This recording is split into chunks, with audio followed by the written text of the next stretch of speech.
I can't decide to become an actor. It's not something final in my life.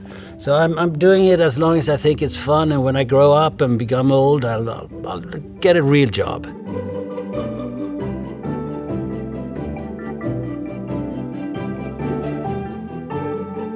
I'm Stellan Skarsgård, and this is the timeline of my career. Du och jag är kyrkotjuvar. Ja, men om en evighet är vi döda bägge två. David.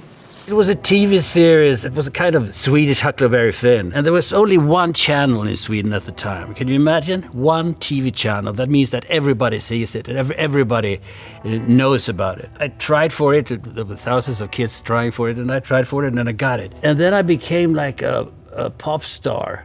And I was only 16. And the girls were fainting and screaming, and it was a kind of experience that would have broken me if I hadn't had such good parents, because they made sure to bring me down to reality. You do realize that I will have to go back soon, don't you? When I read Breaking the Waves, I said, yes, finally a love story that I can relate to, because it was more about the very idea of love than about if they would get married or if they would have a happy life or everything. It was a very beautiful script. Wonderful Emily Watson. It was her first film as well. For an English actress, young actress, to come out and do a film with a kind of weird Danish director and a middle-aged Swedish man, and doing a lot of sex scenes with that. It was very brave of her. How could you take it? How could you keep away from the boys? I waited for you. I had a smaller international career before that. It generated a lot of jobs. It had premiere in Cannes, and they went crazy. Since I had thousands of teenage girls screaming when I was 16, I could deal with any pressure. I learned one thing, and that is that it's always a tomorrow. There's always a day when you don't have a job. There's always a day when it has faded away, the fame and beauty and fuss about the film. But more important is what you do with your life. It is, after all, just a film. The commute is killing me. Yeah, sure. But did you think of the possibility? That's right. Just take it home with you. I was shooting in Rhode Island with Spielberg. I got this call. They wanted to see me in Boston. So they sent down a limousine, and I traveled up there.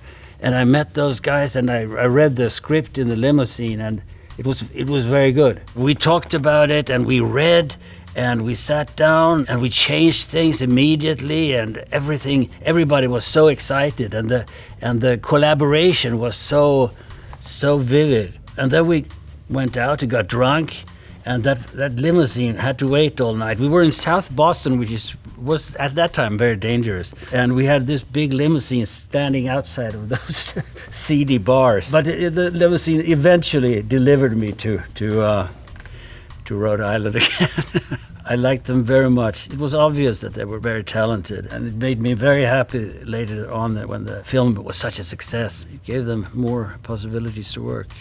He pushes people away before they have a chance to leave him. It's a defense mechanism, all right? And for 20 years, he's been alone because of that. Robin Williams. He's a fantastic man. He's like, he has three brains working high speed at the same time. And there are funny things coming out all the time. I think it's a sort of security thing, because he is not that funny when you're alone with him. And then when more people comes, he become more funny. He improvised a lot. You didn't know exactly what was going to happen in the scene. And I liked that. All actors don't, but suddenly he sounded like another actor, like a director he knew, or so. It was something weird going on all the time, and we had a lot of fun. So we laughed a lot, but we eventually, of course, we had to retake many of those scenes. Verbinski called me, and he showed me some pictures of the guy, and I saw that it was all barnacles. And he said, no, don't worry about it. You won't wear that all the time. You'll just have 2 or 3, and then they'll do the rest with CGI. And then we started trying out the makeup, and it was so beautiful. It was Joel Howard who did it. and he was painting it by hand, you know, and in details. And so we decided to go full makeup for the whole time. That meant that I came every morning at 2 o'clock in the morning. I came and sat in the chair till 8 o'clock. Then the rest of my crew came in, the other sailors on the boat. They were put on the pajamas and all gray, had 4 dots here, and then it would going in. It was really hard, but I liked that character, not because I don't care about if they're big or small roles. It's something about when you find a unique personality, whether it's an exterior or interior, to play with. It's fantastic. Gore Verbinski, he's not a very commercial director in some ways. He's an absurdist director. On the set, you felt that you were working on a much smaller film, because you had much more freedom and everything was accommodating you. They moved the camera. That was also what made the first one so good, because the actors had freedom. But might I suggest that we all reconvene on your boat? Good idea. No. Why? It's an adventure, Harry. It's good for you. Oh. It was absurd to ask me to be in a musical. I can't sing, I can't dance. And then I saw it was also Pierce Brosnan and Colin Firth, and they can't sing and dance either. So I felt a little safer there. And then I understood that we were just supposed to be like in a film that is produced by men and directed by men and with men in the leads. You have the bimbo. And we were the bimbo in this female production. We didn't have to be anything but look cute and be silly. There's only one thing that was asked of us, and that was have fun. Because if we don't have fun, it won't be a film. Me and Colin coming to dance lessons, right, our slacks and our little Paul Smith shirts and everything, and everybody, there's 60 dancers that are dressed up like dancers are. We really tried for a month and a half trying to dance to Voulez-Vous, and we failed. I still don't think you're the god of thunder. What you ought to be. The film was fun. We lived in Santa Fe, where they have more Birkenstocks and gray ponytails than anywhere else in the United States. I wasn't excited. It was I was what the fuck? I didn't know much about Thor, or I knew about the real Thor, but I didn't know much about the comic books. So the thing was that Kenneth Branagh was directing it, and he's good. I said, okay, I'll do it. But the thing is that you when you sign up for one of these, you sign up for 4. So I felt I sold my soul to the devil. But I didn't, because especially that first one, I had a lot of fun. It was me and Kat Dennings and Natalie Portman, the trio. We were constantly together in all those scenes, and I had so much fun, and I learned so much about girls, because most of the time we were stuck in a car and we were waiting, and it was a film car, and I just listened to those 2 girls talking about men. Yeah, I mean, I didn't think it was like that. You learn. Why did I continue to do Marvel after that? I had a contract, and it was fun doing those small things. You don't have to be too pretentious about what you do. It's not a crime to do not highbrow material. I'm here tonight playing a sort of double role. On Michael's side, I'm the best man. But coincidentally, I'm also the employer of the bride. When I work with some of the kids, you almost can't take it seriously, you know.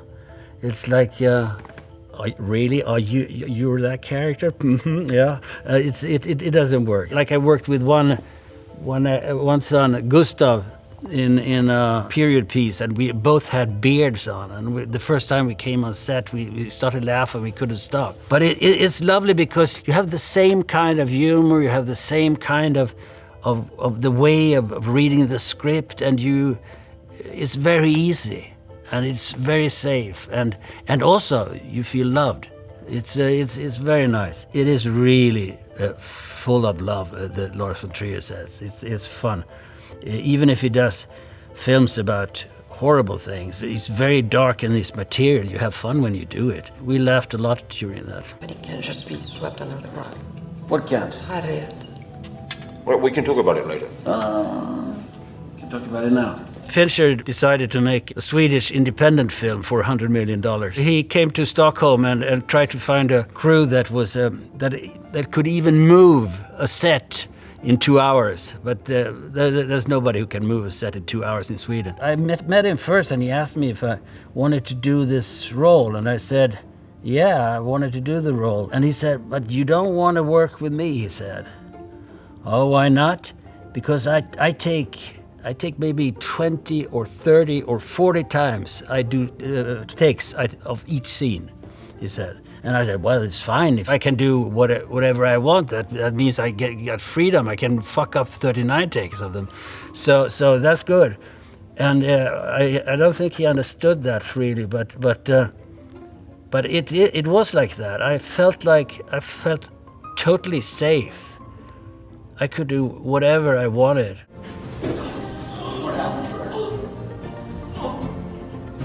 I was very calm during those takes. It was wonderful to torture Daniel Craig to Enya.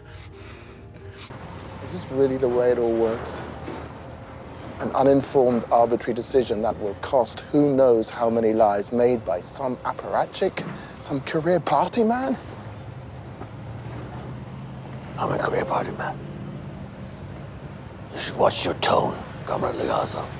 Well, the first thing was I looked at the picture of the real person. I decided that was not his look. So I took another look.